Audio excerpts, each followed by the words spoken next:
വീട്ടിലേക്കുള്ള യാത്രയ്ക്കിടെ കാണാതായ ശേഷം ബംഗളൂരുവിൽ നിന്ന് കണ്ടെത്തിയ കോഴിക്കോട് സ്വദേശിയായ സൈനികൻ വിഷ്ണുവിനെ കുടുംബത്തോടൊപ്പം വിട്ടയച്ചു. 2 ആഴ്ചയോളം നീണ്ടുനിന്ന അന്വേഷണത്തിനൊടുവിൽ വിഷ്ണുവിനെ കണ്ടെത്തിയത് പുതുവത്സര ദിനത്തിൽ പോലീസിന് പൊൻതൂവലായി മാറിയിരിക്കുകയാണ്. സാമ്പത്തിക ബുദ്ധിമുട്ട് കാരണം മാറി നിന്നതാണെന്നും എല്ലാവരെയും പ്രയാസപ്പെടുത്തേണ്ടി വന്നതിൽ വിഷമമുണ്ട് എന്നും വിഷ്ണു പറഞ്ഞു. മകനെ കണ്ടെത്താൻ കഴിഞ്ഞതിൽ സന്തോഷമുണ്ടെന്ന് വിഷ്ണുവിൻ്റെ മാതാപിതാക്കളായ സുരേഷും ജീജയും പറഞ്ഞു. ചെറിയൊരു സാമ്പത്തിക ബുദ്ധിമുട്ടുണ്ടായപ്പോൾ മാറിക്കാൻ തീരുമാനിച്ചായിരുന്നത്. ബാംഗ്ലൂരും മുംബൈയിലായിട്ടായിരുന്നു. ഇല്ല അറിഞ്ഞില്ല. സാറുമാരെ കൂടെ ഇപ്പോൾ വണ്ടിയിൽ വരുമ്പോൾ സാറുമാരെ പറഞ്ഞപ്പോഴാണ് ഇത്ര വലിയ ഫോണ് യൂസ് ചെയ്തിട്ടില്ലായിരുന്നു. ഇപ്പോൾ കുഴപ്പമില്ല. ഇപ്പോൾ അപ്പോഴത്തെ ഒരു ഇതിന് പറ്റി ഇപ്പോൾ ഹാപ്പിയാണ് ഞാൻ. കാരണം സാറുമാരും ഒരുപാട് പേര് ബുദ്ധിമുട്ടി, അതിലൊരു വിഷമമുണ്ട്.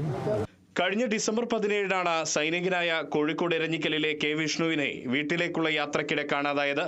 വിവാഹം അടുത്ത സമയത്താണ് വിഷ്ണുവിനെ കാണാതായത്.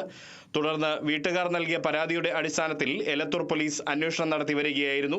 വിഷ്ണു ഫോൺ ഓഫാക്കിയതും അതിനിടെ ഒരു ഇലക്ട്രോണിക് യന്ത്രം പോലും ഉപയോഗിക്കാതിരുന്നതും പോലീസിന് ഏറെ ബുദ്ധിമുട്ട് സൃഷ്ടിച്ചു.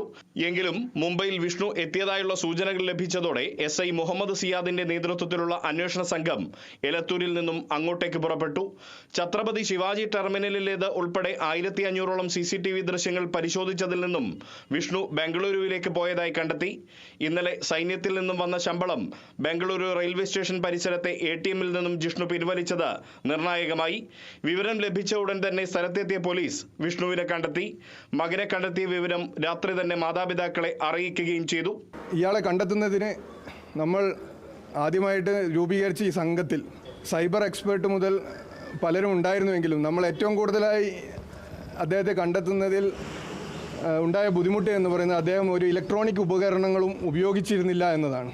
അദ്ദേഹത്തെ ബോംബെയിൽ അദ്ദേഹം താമസിച്ചിരുന്ന ഒരു ഹോട്ടലിൽ നമ്മൾ എത്തിച്ചേരുകയും പക്ഷേ 20-ാം തീയതി അദ്ദേഹം ഹോട്ടലിൽ നിന്ന് വെക്കേറ്റ് ചെയ്തതായി നമ്മൾ അറിയുകയാണ് ഉണ്ടായത്.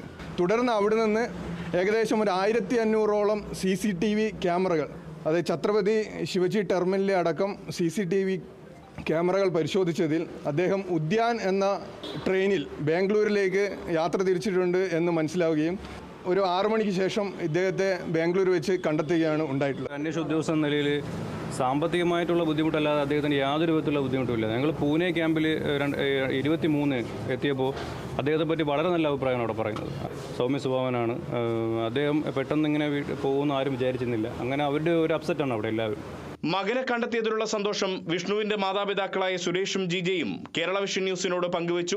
പുതുവർഷമായതുകൊണ്ട് മകനെ കണ്ടെത്തിയതിന്റെ നല്ല ആഹ്ലാദത്തിലാണ് ഇപ്പോൾ കുടുംബവും നാട്ടുകാരും എൻ്റെ സുഹൃത്തുക്കളും എല്ലാവരും നല്ല ഇതിൽ തന്നെയാണ്. അതിന് വേറെ പ്രശ്നങ്ങളൊന്നും ഇല്ല എന്നുള്ളതാണ് മനസ്സിലാക്കാൻ പറ്റിയത്. ഒരു കുഴപ്പവും ഇല്ല. മകൻ എത്തുന്നതെന്ന് കാണാൻ വേണ്ടി കാത്തിരിക്കുകയാണ്.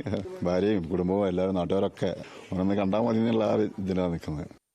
സാമ്പത്തിക ബുദ്ധിമുട്ടിനെ തുടർന്നാണ് വീട്ടിൽ നിന്നും മാറി നിന്നതെന്ന് വിഷ്ണു പോലീസിന് നൽകിയ മൊഴിയിൽ വ്യക്തമാക്കി.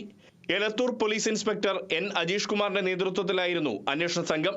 അന്വേഷണ സംഘത്തിൽ SI A മുഹമ്മദ് സിയാദിന് പുറമെ പോലീസ് ഉദ്യോഗസ്ഥരായ അതുൽ കുമാർ, വൈശാഖ് എന്നിവരും സൈബർ പോലീസ് സംഘവും ഉണ്ടായിരുന്നു. സൈന്യവും കുടുംബവും നല്ല രീതിയിൽ സഹകരിച്ചതും കേസിൽ കാര്യങ്ങൾ എളുപ്പമാക്കി. പുതുവത്സര ദിനം വിഷ്ണുവിന്റെ കുടുംബത്തിനെ സംബന്ധിച്ച സന്തോഷത്തിനും കേരള പോലീസിനെ സംബന്ധിച്ച് അഭിമാനത്തിനും വഴിവെച്ചിരിക്കുകയാണ്.